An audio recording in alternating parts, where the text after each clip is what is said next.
हम लोग यहाँ पे नेक्स्ट चैप्टर वेव ऑप्टिक्स के ऊपर बात करने जा रहे हैं और देखते हैं इसमें कौन कौन सा इंपॉर्टेंट टॉपिक है।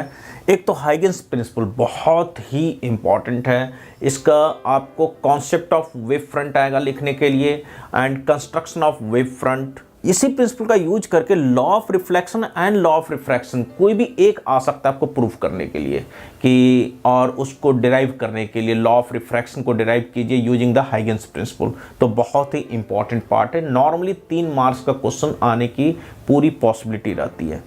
नेक्स्ट देखिए डेरिवेशन।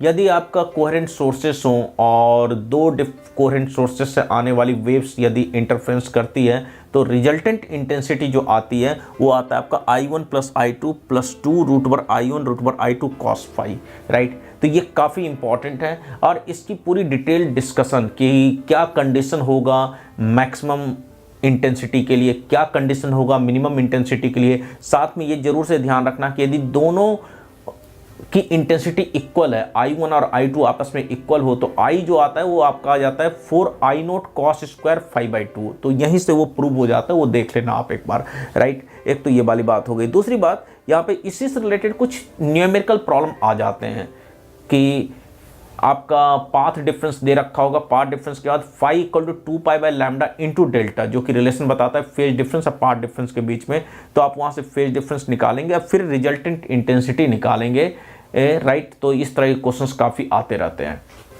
अब नेक्स्ट देखिए, काफ़ी इंपॉर्टेंट पार्ट है ये आपका। एक तो nth ब्राइट फ्रिंज की पोजीशन निकालना YDSC में, nth डार्क फ्रिंज की पोजीशन निकालना और फ्रिंज विड्थ, ये तीनों काफ़ी इंपॉर्टेंट पार्ट हैं, तो इसको जरूर से अच्छे से कर लीजिएगा आप।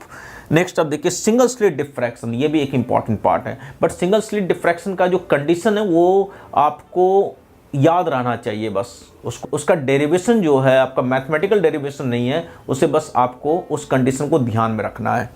नेक्स्ट देखिए रिजॉल्विंग पावर, काफ़ी इंपॉर्टेंट टॉपिक नहीं है। माइक्रोस्कोप एंड टेलीस्कोप का रिजॉल्विंग पावर आने की पॉसिबिलिटी बनती 1 मार्क्स या 2 मार्क्स के क्वेश्चन में, तो एक तो वो ध्यान में रखना आप। और दूसरी बात ये है यहाँ पे कि वैलिडिटी ऑफ रे ऑप्टिक्स, ये भी एक पार्ट NCERT ने दे रखा है कि under what condition ray optics valid है, तो वो एक बार वो पैराग्राफ जरूर से आप पढ़ लेना। हालांकि इम्पॉर्टेंट नहीं है, आए क्वेश्चन इसके ऊपर बार बार नहीं आते हैं, ज़्यादा नहीं आते हैं, फिर भी आप एक बार देख लेना, कहीं कोई क्वेश्चन आ जाए तो आप उसको आंसर कर सको।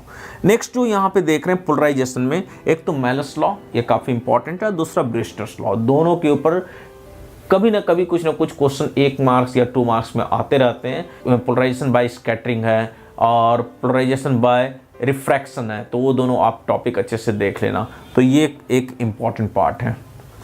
तो ये सारे इम्पॉर्टेंट पार्ट हैं आपके वेव ऑप्टिक्स के। अब हम लोग ये देखेंगे कि कौन कौन सा प्रॉब्लम आपको वेव ऑप्टिक्स का करना चाहिए, बट उसके पहले मैं आपको ये बता दूं कि जो पेजेज आपको ज़रूर से पढ़ना चाहिए NCERT का, वो बता देता हूं मैं। एक तो आप ये देख लेना, ये पेज नंबर 364 में लास्ट में जो है एक जगह पे दिखा हुआ है कि the locus of the point P lying in the XY plane such that the path difference is constant is a hyperbola.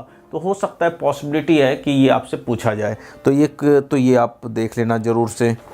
Next आप जो आप पढ़ लेना एक बार ध्यान से, पेज नंबर 307 है, जिसमें कि 370 एंड 371, ये 2 पेजेज हैं, आप वो पढ़ लेना ध्यान से। वैलिडिटी ऑफ रे ऑप्टिक्स जो है पेज नंबर 375 पे है, तो वो भी आप एक बार देख लेना ताकि कोई दिक्कत ना आए। अब मैं जो आपको बता रहा हूँ वो कौन कौन से इंपॉर्टेंट प्रॉब्लम करना चाहिए NCERT का, उसके ऊपर बात कर लेते हैं। अब हम लोग इस चैप्टर में देख लेते हैं कि कौन कौन से एग्जाम्पल्स और एक्सरसाइज का क्वेश्चन करना चाहिए। एग्जाम्पल्स में देखिए 2nd, 4th, 5th and 8th। Exercises में देखिए 2nd, 4th, 5th, 6th, 7th, 17, 19 and 20। ये सारे क्वेश्चंस आपको डेफिनेटली करना चाहिए इस चैप्टर का, राइट। तो हम लोग अब बात करते हैं अगले चैप्टर के बारे में।